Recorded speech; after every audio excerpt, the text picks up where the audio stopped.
Now it's time for Inspirational Women and my guest, Elke Scholz, a registered psychotherapist and award-winning author of Loving Your Life and of Anxiety Warrior series.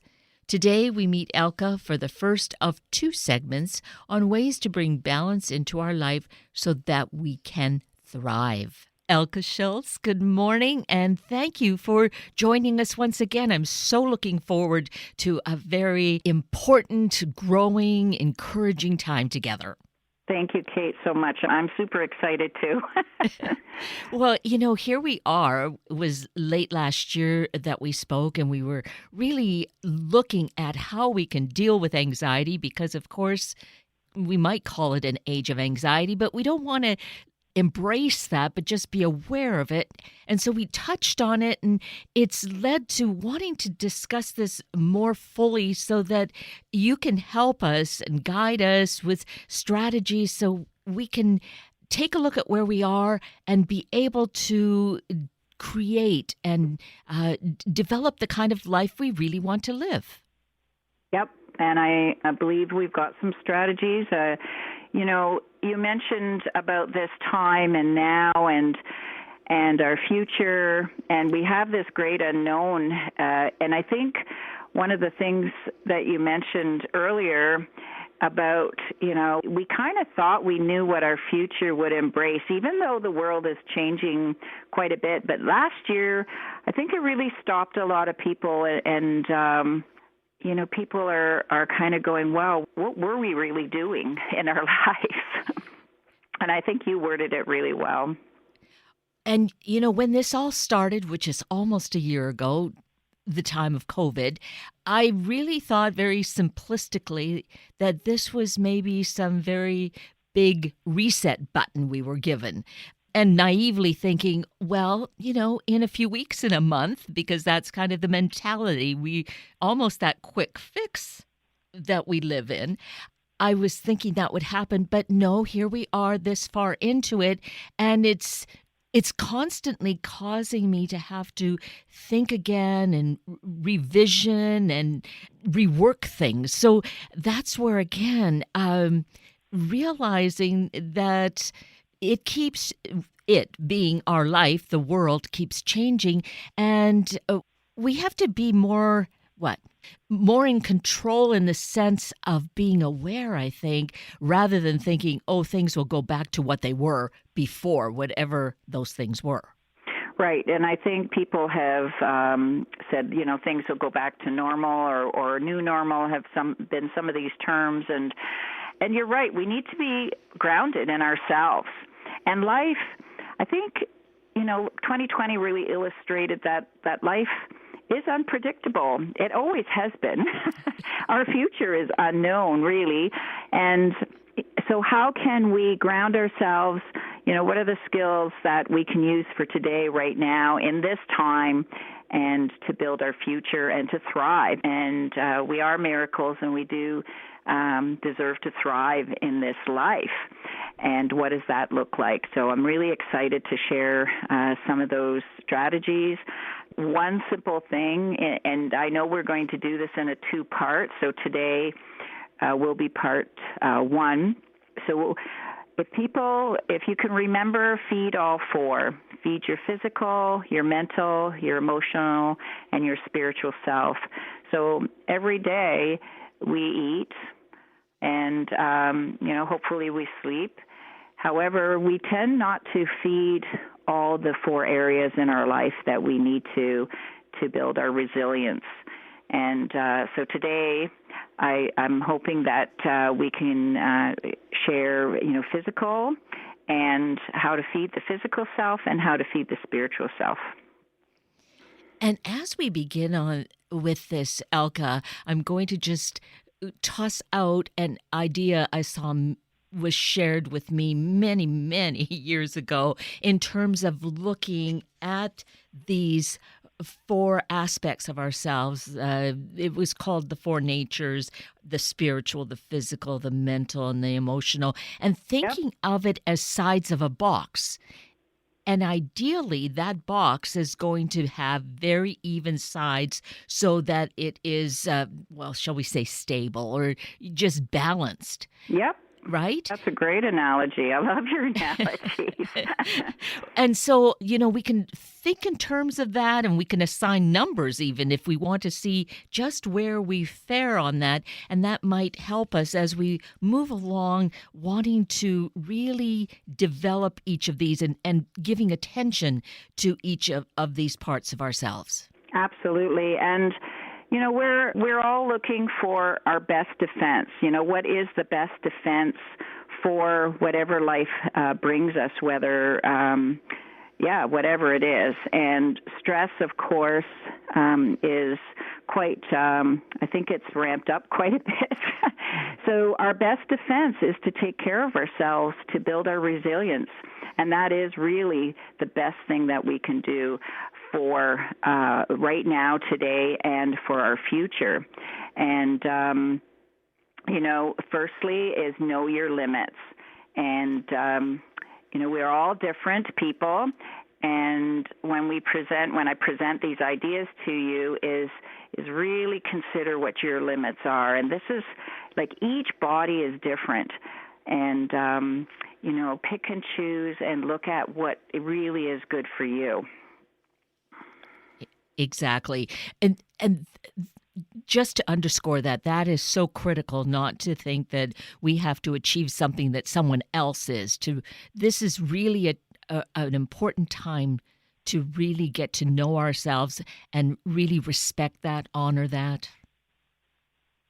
Exactly. And when you mentioned the four natures, and when I say feed all four, these are not new things. These are traditions, and they're actually quite ancient and ancient practices.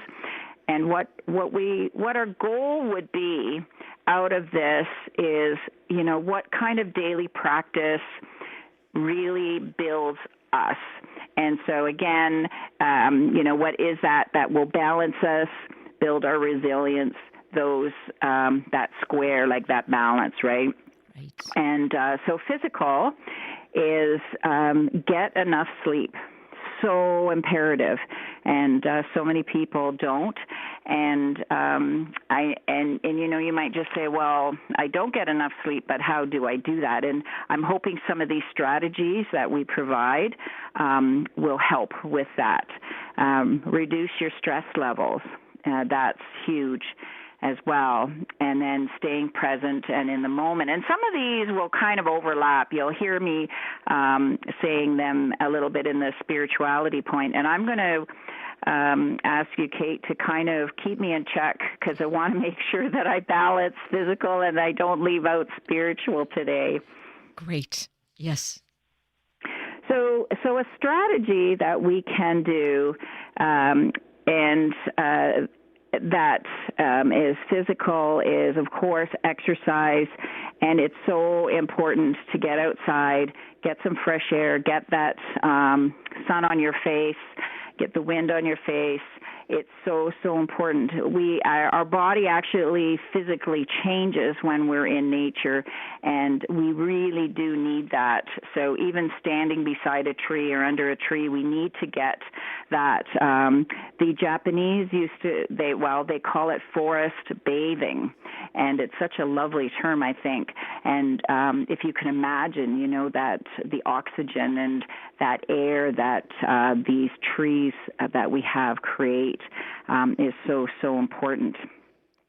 So reducing stress is really to consider, what are things that bring you joy? And is start a list. And it may be not something that will come in 5 minutes. Maybe it will be. However, keep a little list somewhere. And when you feel that little lilt or sparkle in your body, is write that down. And you might be surprised as to what that might be. And a lot of times it's very simple things. So it could be playing with a pet, or again, maybe after a walk, perhaps maybe a workout, is all those things that really bring us that joy and that solidness inside us. So that's really, really important. An exercise I'd like to share if I've got time, it's called a worry assignment. And this is such a powerful assignment. And again, it's not something I've made up. It's not new. And, there's a lot of stressors, worries, this unknown, which our brains really don't like. So this strategy is really a good strategy. So what you do is you set a timer for 30 minutes. And if you're a big worrier, I'd say 30 minutes. If you find that you worry a lot and that you're a chronic worrier, if you're not, you can reduce that time, of course. So you get. I like to use a exercise book, and there is a bit of a metaphor to the book. So what you do is you set your timer. 30 minutes, you sit down and you write every single worry that you have, every concern, every stress goes. And don't worry about grammar. This isn't for sharing. This is just to really get it down on paper. And so just point form, list your worries. And let's just say, okay, 15, 17 minutes have gone by and you've got your list. Well, you want to make the commitment to do the full 30 minutes. So you just write those worries over and over again until you fill the 30 minutes.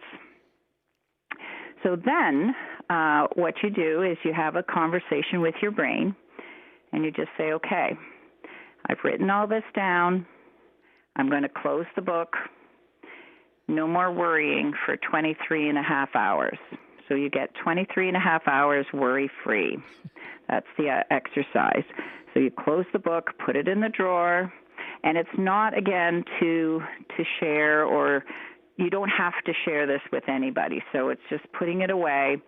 And then, okay, so especially when you first start, your brain thinks, oh, well, you're not serious. So you might be going for a walk or maybe doing an errand or cooking supper, and bam, the worries start coming. And usually you have 2 or 3 that start whirling around your head before you go, oh, here we go again. You just stop and you tell your brain, you say, you know what, tomorrow we're going to sit down again and we're going to do the worry assignment. So that's when you get to worry, not now. And you change channels and you focus on your cooking or the conversation you're having with your family or whatever you were doing at the time. And so, and the reason this exercise works is that you make the commitment to do this once a day. And it doesn't matter what time of day. People have chosen different times. Some people like to do it in the morning. Other people like to do it before they go to bed, so that's it. They've kind of emptied that worry brain. It's really, really up to you. And it does take a couple days that the brain gets the idea, oh, I have to only do this in this set time. And it actually does work. It's quite brilliant. People get pretty excited about it. And you'll find probably in perhaps a week or maybe 10 days that your brain just doesn't even want to do the exercise anymore and kind of makes a deal with you. and you stop worrying. It's actually pretty cool. I learned this exercise in my 20s. And it came again across my desk as a professional later on. And my clients love it. My supervisor really supports it. And it comes up in different areas. And it is really great. And it works because you make that commitment. And I'll just tell you, Kate, that, if I do have a day where I am worrying or I had that kind of niggling, nagging, I will make myself sit down and I do that assignment. And you know what? It's gold, and it's a great backup once you've kind of installed it. So to understand this initially, if we've never done it, which I have never done this, but it sounds really amazing, we'll do it every day until our brain finally says, I've had enough of this. I don't want to do it. So we will stop and then use it as needed as things begin to niggle at us again. Absolutely. Absolutely. And it's interesting because your brain kind of resists it even after a couple days. However, just kind of stick to it, because what you're doing is you're training your brain, and your brain is separate from you. And that could be a fun show all on its own, but not today. So it's really partnering with your brain, letting your brain know that it doesn't have to worry all the time. And there's a lot of cool things that come from this exercise, too, is your brain will start dropping worries it can't do anything about, and your brain naturally starts coming up with solutions in this exercise. So it's a really cool exercise. The brain is a phenomenal piece of organ that we have, and really can do some very interesting things when we coach it. And it makes me think at this point that we should mention that to kind of hear others' versions, their stories and their experiences, and more of your experiences, that in your books, particularly in the Anxiety Warrior series, we can really get in touch with a lot more experiences there, right? Absolutely, and and thank you for that, because I get so excited about these things I forget to mention that strategies written out in the book with other strategies as well, and there is one, like I said, they kind of overlap a little bit, but what's so nice about the worry assignment, what happens is when you don't have all these invasive thoughts, you want to replace it with some lovely thoughts. And a wonderful practice is a gratitude practice. So perhaps once you're done your worry assignment, you want to give your brain something else to think about, because, it's had all this time to roam around, and you've got to know we have 50 to 70,000 thoughts a day. And and a lot of those are repetitive, and of course, if we're worriers, a lot of those will be coming in that 50 to 70,000 thoughts. So we want to replace those thoughts, and we can make that decision. And so the gratitude practice is, again, making a list of all the things you're grateful for, and just the fact that we've woken up is a phenomenal gratitude in itself. And, really looking at what is so great about our existence. Absolutely. So this is really some very basic strategy exercise that we don't want to just do once in a great while, to incorporate it into a daily routine, a daily practice is going to really enhance our life day by day, and for however long we have on this planet. Absolutely, and I'm living proof of that. And again, I tell my story in the book, and I do have a daily practice every day to fill my cup, to feed those four natures, feed all four, and I feel really great. I have a lot of energy. I'm excited to wake up. I'm excited about my life, and it does really work. So do we have time to talk a little bit about spirituality? Oh, yes, indeed. Let's move to that. Okay, and I know that we're kind of just giving a few things, and again, like you said, Anxiety Warrior 1 and 2 do have a lot of these. Actually, they're just the whole book. Those books are chocked full of strategies, and it's a great resource book. So spirituality, how do we feed our spirituality? And one of the big ones, I'm going to list a few, and then I'll give an exercise to help with that. So to stay present, and we talk about, being in the now, and what does that really mean? And for me, I look at what's in front of me, and so I invite you to look at what's in front of you, what's in your life, what's present in your world.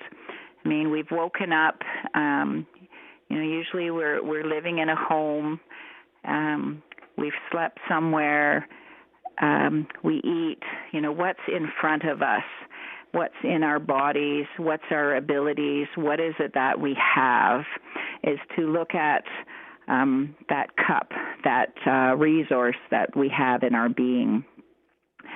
So to be very present in that.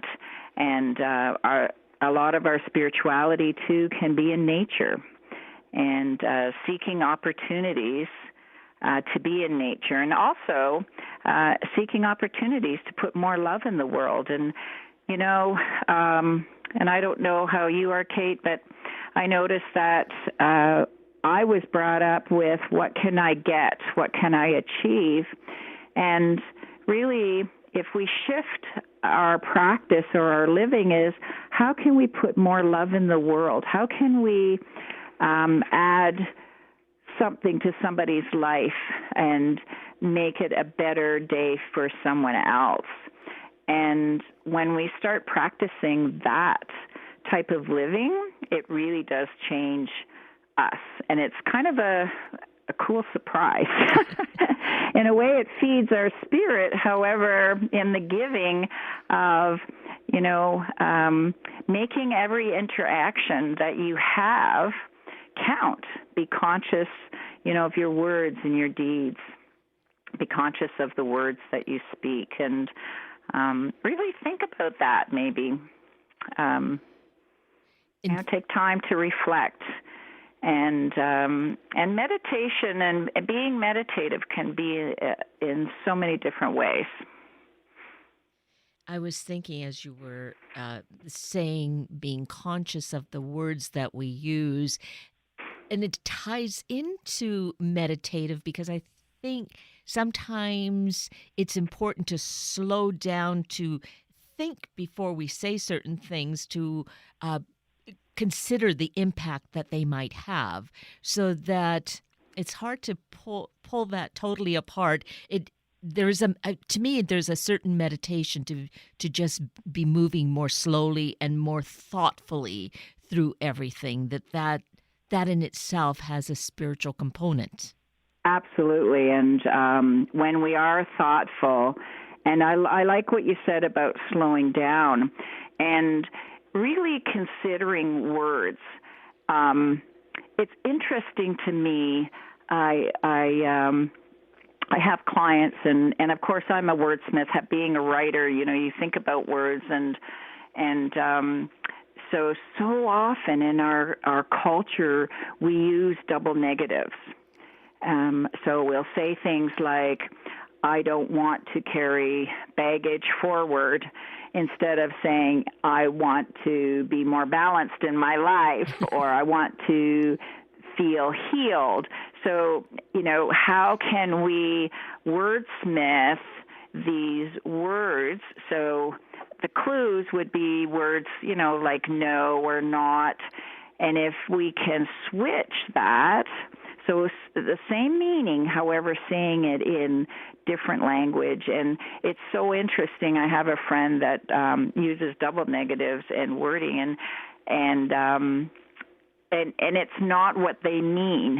And we've had some great discussions about, words, and that we can choose different words, and then they actually feel better. So it's something that I would invite you to really think about.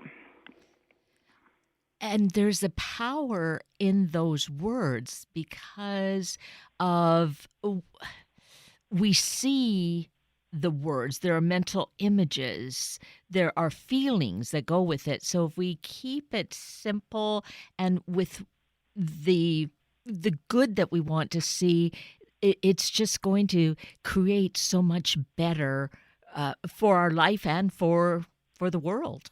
Absolutely, and words, I love that you said that, and words really do have power, and so do our thoughts. And if we can take time to reshape and to tweak, I like that word tweak, is to tweak these words in a way, and to be more conscious, to be more aware, and conscientious as well. And you're right, they have power. There's movement that goes with that. And as we speak, there's the receiver that hears us as well as us as the giver. So there's this lovely exchange, and it does really shift energy, and it's a lovely spiritual thing to do. So that is, we might even think of that slightly being mental, possibly because of the thinking portion of it, but there's more of a caring and a love that goes with it, both for ourselves, for others, and for the world. So I think, would that be why it feels more spiritual? Absolutely, and you know what, these even though we speak of the areas like physical and spiritual, perhaps I'm putting them in a category. However, they do kind of flow into each other. Like you said, that this could be mental because we think about it for sure, and it becomes spiritual because of the care and the spirit and the reflectiveness and the meditativeness that we do. And there's a kindness that comes with that. And you mentioned love. And one of the things we can do is bless the world. And we're doing that when we are being conscientious of our deeds and our words and even our thoughts. So it actually really starts with our thoughts, to clean, house clean thoughts. And I know I get guilty of sometimes I don't use the best language in my head. That I've got to go, no, that's not the energy that you want in your mind, because then, of course, it comes out of my mouth, and that's not what I want. So I've got to shift that. So I get that opportunity to do that. So that's within ourselves. So I think it bears underscoring the power that words and that energy has in the world. We're helping ourselves, but if we think we are helpless in terms of contributing anything to the world, false. That is not right. This is the way that we do it, by really keeping that strong, positive, and wholesome kind attitude around us and sharing it with others. Absolutely, and it's action, and you're right. We can do a lot, and it does give us hope, and we do have choices here of how we contribute. So, yes, that's lovely. Thank you. Mm-hmm. So it's amazing how quickly time can fly by, and we've at least though we've touched on physical and on spirituality, and we mentioned that more support and strategies are available in your books in the Anxiety Warrior series. We should mention your website exactly as it is, because that's where so much information is available, as well as being able to get the books. Absolutely, and so people can find lots of resources. So www, of course, so it's just my name, ELKE, and then Scholz, SCHOLZ, so elkescholz.com. And if you look up Anxiety Warrior and my name, it should come up anyways. They're available. Probably the easiest is to find them on Amazon, because they're available worldwide in ebook and audio, and then, of course, paperback if that's what you choose. So that's probably the easiest way to get the books.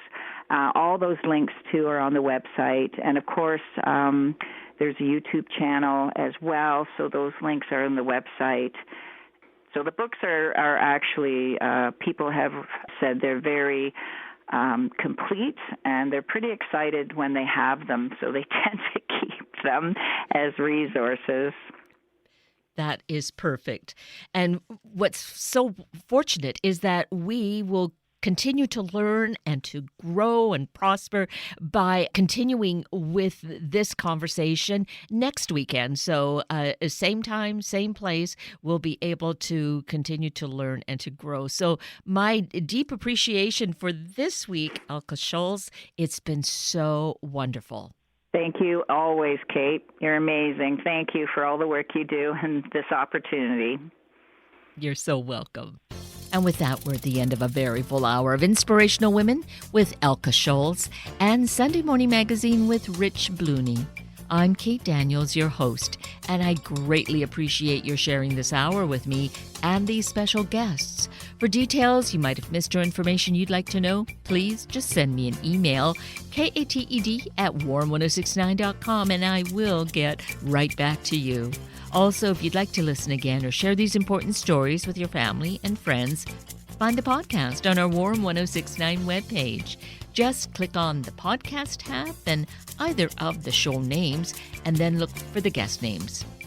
I now wish you and your family a day of carving out time to plan, to do what we can to have balance. Have a week of the same, and then please plan to join me again next weekend for another hour of Sunday Morning Magazine and Inspirational Women on Warm 1069. Good morning.